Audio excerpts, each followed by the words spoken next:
What are the possibilities of us transforming ourselves and transforming our world so that we live in really the Eden that this world could be? Welcome to the Creative Solutions Podcast. On the show, it's my job to tease out the creative solutions my guests are coming up with to change the world through creativity, social action, and mindset. I also give you tips and techniques so you can do the same. This episode is brought to you by my class, Meditation for Busy People, where you'll learn how to relieve stress and discover clarity and joy in just 5 minutes a day. It's also brought to you by the Brain FM app and this podcast's host, Podbean. Also, follow the podcast on Instagram or TikTok and check out our shop for merch, music, and musings. The links are all in the show notes. Hey there, and welcome to the Creative Solutions Podcast. I'm your host, Izolda. Thank you for being here. Today, we've reached the end of the 10-episode series, Veganism and the Environment. And it's also another ending. I am going to be shuttering this Friday episode. I will be very honest with you. It's a lot of work to do 2 episodes of this, plus an episode of the State of the Arts podcast with my co-hosts, Alan Fessenden, Sergio Giovanni, and Megan Vasilis. And I've just started The Taste of New York, which is all about cool stuff to do, see, taste, and experience in New York City. And I went, you know what? Something has to go. And much as I love these Vegan Life Solutions episodes, I kind of had to go, okay, what is it that you're trying to do? And I've realized that what I want to do with veganism in my life in general is I want to stop talking about it as a separate thing. It's part of my life experience. It's part of my work experience. It's part of my experience of living in New York City.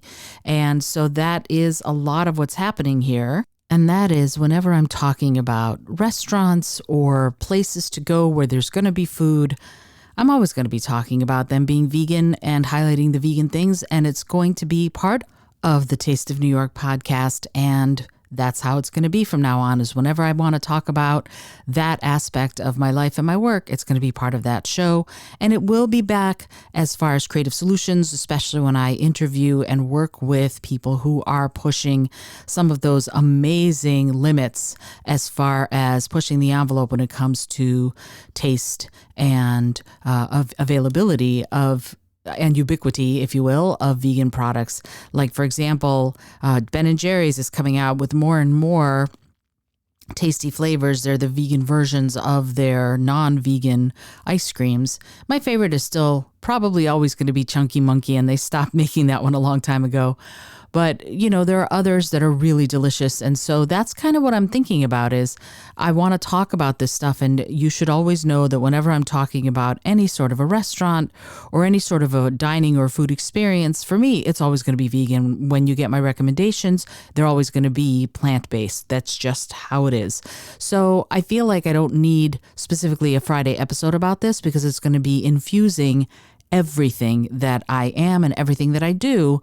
Everything you hear from me is going to be through that lens. So I wanted to sort of make sure that you understood that as I'm talking about this and as I'm doing this 10th episode of Veganism and the Environment.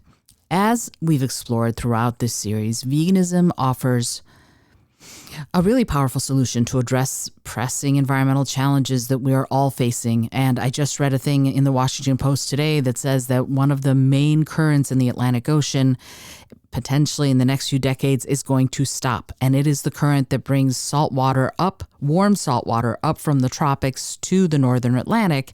And the influx, global warming and the influx of the fresh water coming down from the polar ice cap, it's potentially going to change it all. And it's not going to be, there's a movie that was out a few years ago called The Day After Tomorrow, which is what happens when this huge method that the Atlantic Ocean uses as far as currents and tides suddenly goes boom, and it said, basically a huge ice age descended on the northern hemisphere, and they're going, it's not going to be like that, it's not going to be as bad as that, but it's going to be bad.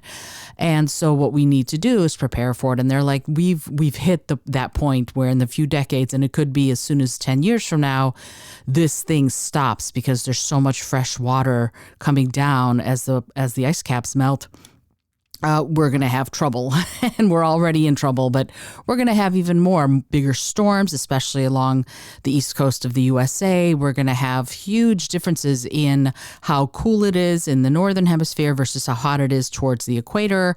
There are going to be all sorts of potential issues with this, and veganism plays a role because as part of veganism, the tenets of veganism is do no harm, right? And animal agriculture plays such a huge role in the release of these greenhouse gases like methane, like carbon dioxide, that when we start talking about embracing more plant-based, more vegan options, yes, of course, we are ceasing the cruelty against billions of animals every year, no question. And there are other benefits here.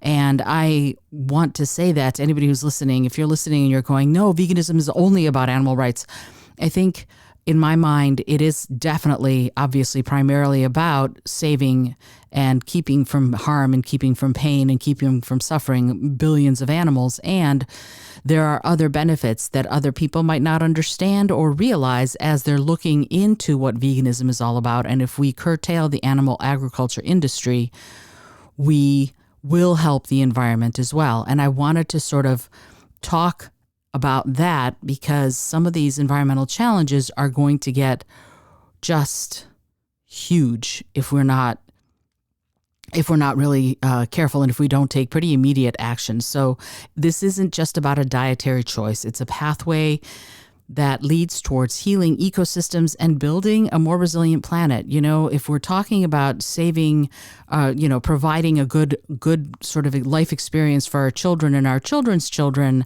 well, mitigating climate change is about the best thing that you can do, and going towards plant-based or vegan lifestyle is right up there with mitigating climate change. It is the thing that will help so much when it comes to the release of those greenhouse gases. So these are things that we have to look at as we're moving forward, because if we don't, we're not going to leave much for our children. Let's just call it what it is. So I want to shift gears just a little bit, and I want you to imagine a world where our food choices align with the health of the planet. It's like a gorgeous tapestry where every thread contributes to the greater whole. And veganism in this tapestry acts as a really vibrant thread because it weaves through the fabric of ecological sustainability and conservation. Every thread in a tapestry is going to play a crucial role in creating this beautiful thing, but our individual choices to embrace a vegan, plant-based lifestyle can collectively create that sustainable world that I was just talking about. So when we choose veganism, we're choosing and making a conscious decision to minimize our ecological footprint. Animal agriculture, as I've talked about so much, is a leading driver of deforestation, which of course more greenhouse gases because there's not as much carbon dioxide fixation because there aren't as many plants, water pollution, greenhouse gas emissions, and by transitioning to vegan diet and lifestyle, we can significantly reduce our impact on the environment and help restore balance to all of these different ecosystems and biomes. And that's the point, is that we humans are, I don't care what anybody else says, the data says that we are responsible for so much that's driving climate change, that if we modify what we're doing, our impact will be either greater on climate change or lesser on climate change. And we are the ones who have to decide that. We as a people, we as a species on this rock, with water all around, hurtling through space around the sun. So, of course, as you know, I've talked about veganism so many times and being primarily for animal rights. And so it's not going to be just about climate change in that way, right? It going vegan has the potential to transform entire industries.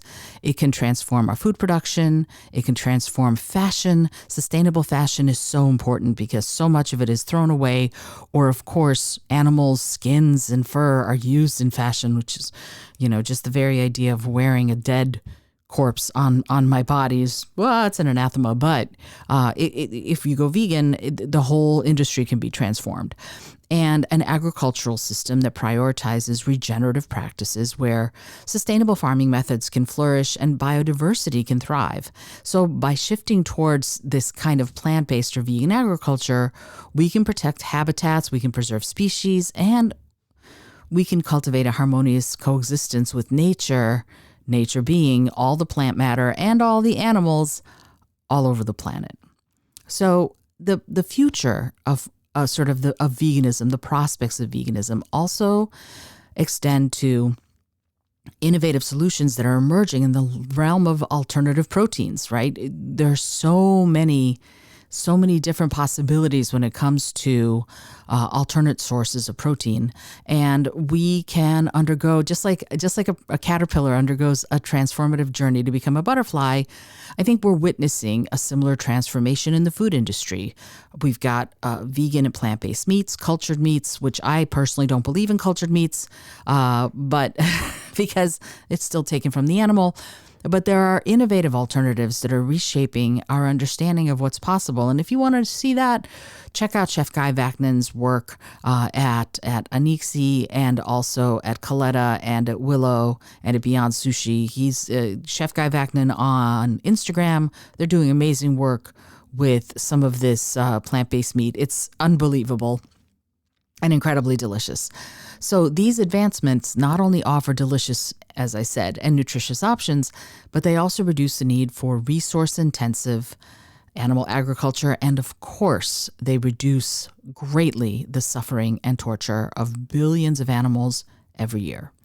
So one of the things that I think that we need to look at is that it's crucial to recognize that change starts with us as individuals, as people.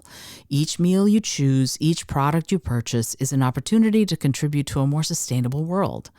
And if we become conscious consumers, if we support businesses and initiatives that align with our values, we send a powerful message that there is a demand for ethical, eco-friendly alternatives. And we can also engage in conversations, we can share knowledge, we can inspire others to join the movement, and we can become advocates for ecological sustainability and conservation and for veganism. And that way we can amplify our impact and create a ripple effect of positive change. So I invite you to educate your friends and your family and your community about the benefits of this kind of lifestyle and the potential it holds for a brighter future for all of us.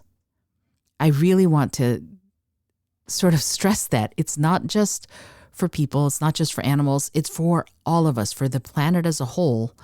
And I've said this before, and I'm going to say it again, the planet actually will be just fine. No matter what happens until 4.5 billion years from now, until the sun does what it does, the planet's going to be just fine, right? When the sun decides to either go supernova or become a red giant, they say that the first 3 or 4 planets will be taken up with it. But that's 4.5 billion years from now. Humans and all of us will likely be long, long gone. But the planet will be just fine for cajillions of years. So when I'm talking about this stuff, I'm talking about perhaps even in geologic timescales, which are longer than human timescales, but certainly human timescales. If we look at it with the next 50 years, what kind of world do we want to be living in that 50 years, right? I really want to look at that. What kind of world do you want to live in 2070? Or even in 2050 or 2030, what kind of world do you want to be living in? That's the question to ask yourself, right? Do you want to be able to see trees when you go outside? Do you want to be able to breathe the air without a gas mask or drink the water without filtering it? Do you want to? If no, then you're probably not even listening to this show. But if yes, then there are things that we all need to do pretty much right now. We can make small incremental steps and changes right now, today. Leave an animal off your plate today. And it will make significant changes in the days and weeks and months and years to come. It just will. All right. So as I conclude this season, this series, and this Friday episode of the Vegan Life Solutions episodes, I want to say thank you to you if you've joined me on this journey. I really Your curiosity, your support, your willingness to explore the intersections of veganism and ecological conservation, those are going to drive us closer to a harmonious coexistence with our planet. If even one of you who's listening does this, and I would love to hear from you actually, now that I've said that, I would love to hear if you go, you know what, I'm going to leave an animal off my plate today. I'm going to go see what else is out there to eat. Try it. If you try it, I would love for you to let me know. There's a SpeakPipe little you can leave me a voicemail and it turns it into an MP3. And literally, if you say, hey, I tried it, I will put you right on the podcast. I would love to hear from anybody. If you're listening to this and you're like, I decided to do it. I decided to try it. Let me know. I think that would be really great because the power to shape the future lies in your hands, in my hands, in our hands collectively. And if we all embraced the transformative potential of veganism, if we recognize that every choice you make has the power to create positive change, I think together we can build a world where compassion, health, and ecological conservation thrive. Really, that's the best way of saying it. It's the best way of saying it. If we do it together, the world will be transformed.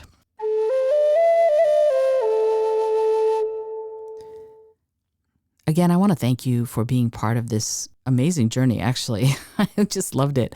I loved talking about this stuff because I'm such a NASA nerd and I did environmental education for NASA for so long that talking about this stuff through the lens, through the frame of veganism has really been amazing for me too. I mean, I've been vegan for years, but it doesn't matter. There's still so much to learn always. And if you want to find out more about how you can make a difference in the realm of veganism and ecological conservation and sustainability, get in touch. I'm happy to see if I can provide resources for you.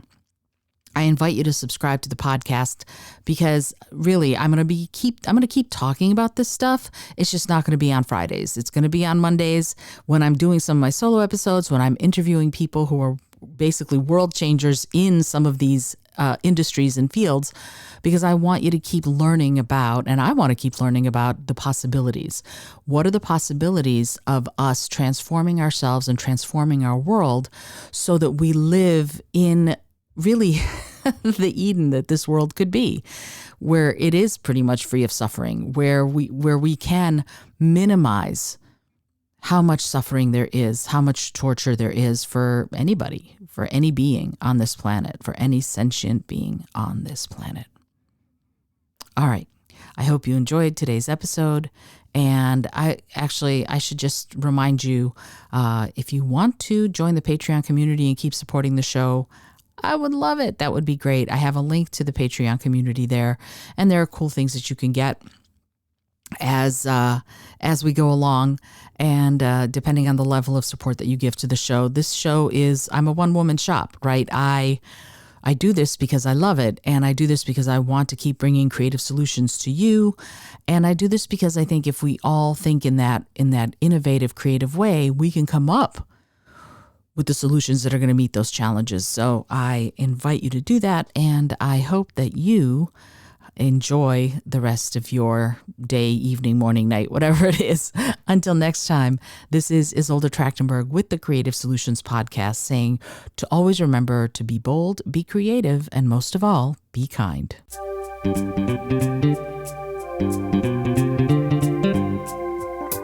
Thank you so much for joining me today. I really appreciate you being here. Please subscribe to the podcast if you're new, and it would mean the world to me if you told a friend about it. Today's episode was produced by Izolda Trachtenberg and is copyright 2023. As always, please remember this is for educational and entertainment purposes only. Past performance does not guarantee future results, although we can always hope. Until next time, keep living what you believe in.